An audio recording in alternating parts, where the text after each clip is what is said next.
Olá, boa noite. Dando continuidade, estamos falando dos meios da prova. E, dentre elas, nós temos a prova pericial.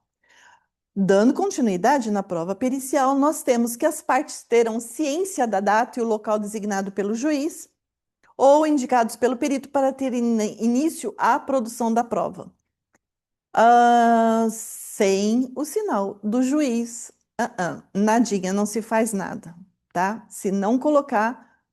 Não se pode cobrar nada de um perito se, mesmo que ele seja nomeado, mesmo que esteja os quesitos formulados, mesmo que já tenha assistente técnico, já foi nomeado, já foi proposto um honorário, mas se ainda existir conflito que ainda está sendo determinado, por exemplo, com a solicitação de documentos para essa perícia, nada vai adiante, tá? Não pode dar andamento. Então, tá. Tratando-se de perícia complexa que abranja mais de uma área de conhecimento especializado, o juiz poderá nomear mais de um perito e a parte indicar mais de um assistente técnico. Uma parte eu comentei com vocês, a outra só no artigo 475, 475 é que a gente observa isso, tá? Que a gente toma conhecimento que pode ter mais de um assistente técnico também.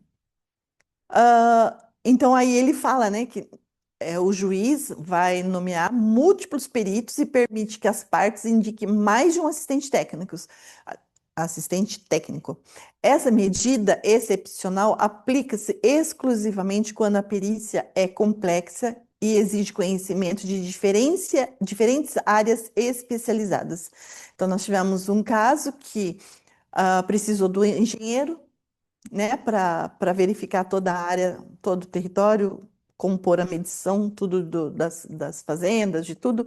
Precisa de perito para avaliar, para dar valor a tudo isso, precisa o perito contábil para verificar se na dissolução ou se no espólio quanto realmente comporta, qual é o valor do patrimônio.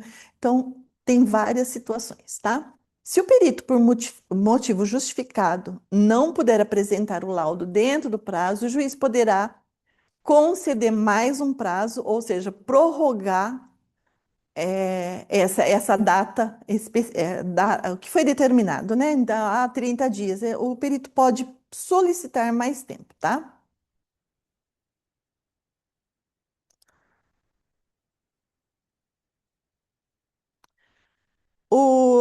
No 477, que é o artigo que regulamenta os prazos, né? Os protocolos, os esclarecimentos do laudo pericial e dos pareceres do assistente técnico. Então, dando um resumo, né? Um resumo estruturado e simplificado, vai. A entrega do laudo, o perito deve protocolar o laudo, como no mínimo 20 dias de antecedência à audiência, fala, né, audiência de instrução e julgamento, tá?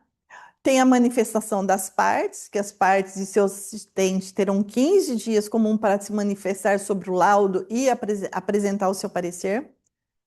Os esclarecimentos escritos, o perito tem o dever de responder às dúvidas e divergências apontadas pelas partes, ou pelo juiz, mais 15 dias.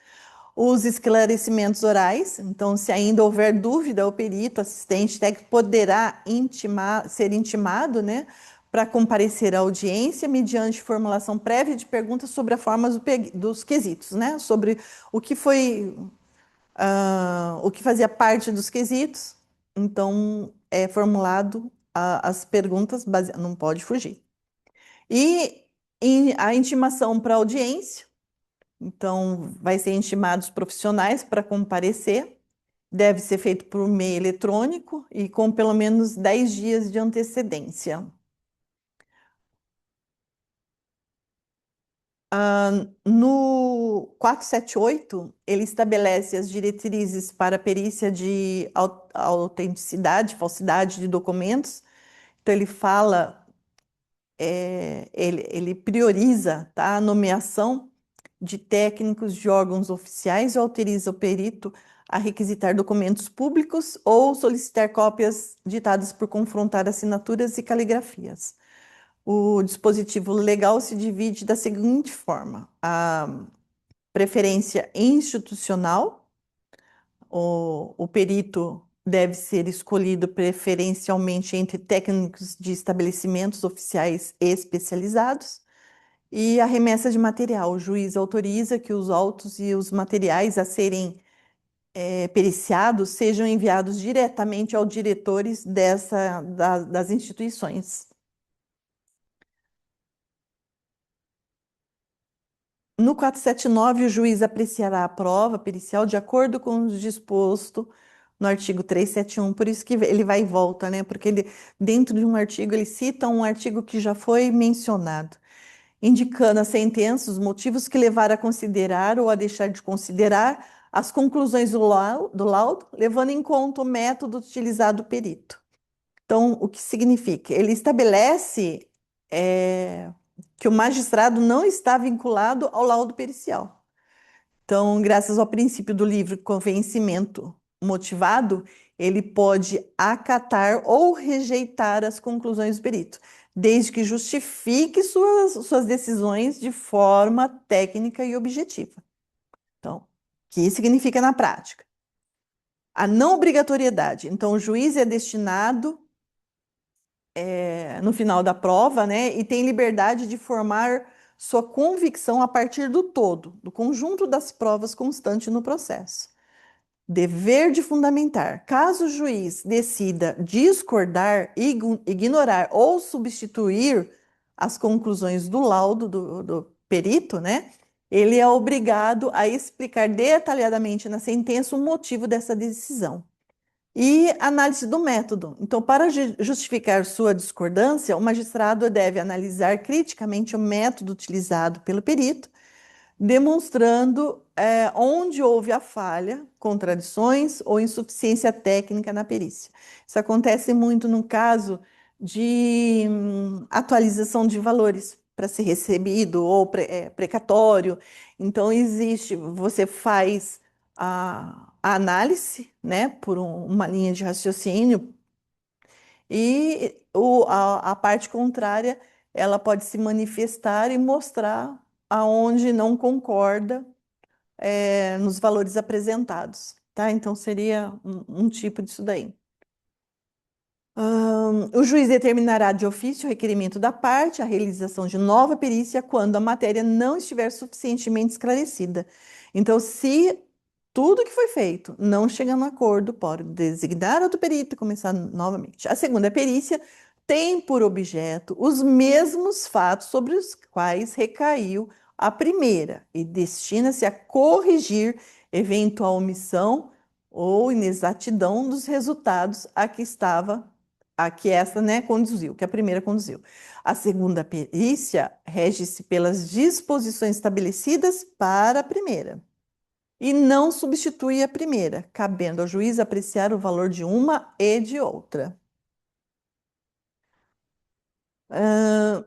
Então, o artigo 480 autoriza o juiz a ordenar uma segunda perícia por vontade própria ou a pedido das partes. Então, quando a primeira prova técnica deixar pontos escuros, dúvidas, né? Essa nova avaliação vai corrigir essas omissões e vai novamente examinar os fatos, tá? Mas ela não vai anular a anterior, ela vai complementar. O objetivo, né, é óbvio, esclarecer dúvidas residuais, omissões contidas no primeiro laudo, e a segunda perícia deve analisar exatamente os mesmos fatos da primeira. As regras processuais, elas seguem os mesmos trâmites e exigências da perícia inicial, e o juiz, né, ele tem a liberdade de analisar e atribuir o peso que julgar adequado a ambos os lados que formam sua convicção. As técnicas e procedimentos adotados pelos profissionais para o desenvolvimento do trabalho pericial, como falamos, né, exame, vistoria ou avaliação. Então, o trabalho pericial começa com a exata determinação da verdade que se quer conhecer sobre o fato, tá? É o objeto a ser periciado. as técnicas aplicáveis conforme o objetivo que me permitiram extrair e demonstrar, né, os verdadeiros fatos, tá? Então, dentro do meio de prova, nós temos a modalidade de prova pericial. Então, modalidade de prova pericial. Qual o objetivo? Qual o objeto? Qual o objetivo do objeto? Então, o objetivo seria a constatação, a prova ou demonstração da verdade sobre o seu objeto, consequente transferência desta verdade para a instância decisória. E o objeto são situações, coisas ou fatos oriundos da relação, efeitos e haveres que fluem em relação, em relação econômica, financeira, entre os envolvidos naquela situação.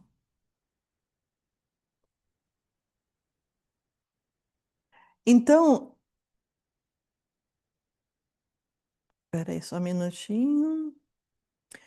Então, o trabalho pericial, né, se desenvolverá através de procedimentos e técnicas,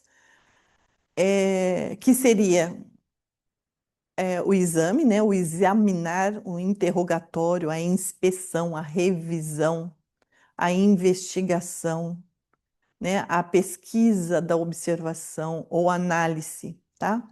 Então, conceituando, as relações socioeconômicas e financeiras são formalizadas através de instrumentos próprios, em obediência aos preceitos legais que regulam a relação jurídica ao perito, caberá, perdão, jurídica, ao perito caberá a análise dos livros e documentos para trazer a consideração ao juízo, aos fatos e circunstâncias interpretadas. O trabalho pericial se desenvolverá através de procedimentos e técnicas como a vistoria, né? Exame, vistoria. Então, a vistoria é a inspeção, a revisão. Então, conceituando, por serem dinâmicas e complexas as relações jurídicas e econômicas, que caberá ao perito, através de diligência, fazer a verificação da situação, fato ou coisa, de forma circunstancial. E a avaliação, ato, efeito de avaliar, tá? Valor determinado pelos avaliadores. Então, conceituando, não deve-se confundir a avaliação, atividade, com a avaliação técnica do procedimento, pois esta refere-se à apreciação, à análise, considerando valorativa de documentos, contratos ou livros de registro.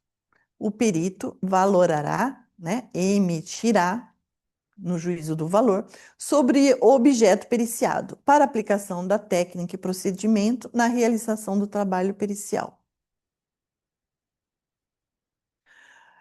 O trabalho pericial se desenvolverá, cabe a uma ressalva ao trabalho da oitiva, né, de testemunha pelo perito, conforme registro na revista do processo, página 260, coloquei uma citaçãozinha para vocês, que o perito não pode ser transformado em um pesquisador de prova testemunhal. Por isso mesmo, há um acórdão, né, entendendo que, neste caso, para valer o testemunho por ele acolhido, precisa ser reproduzido em juízo.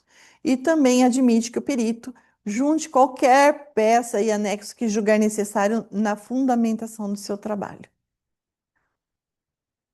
O perito, através do procedimento.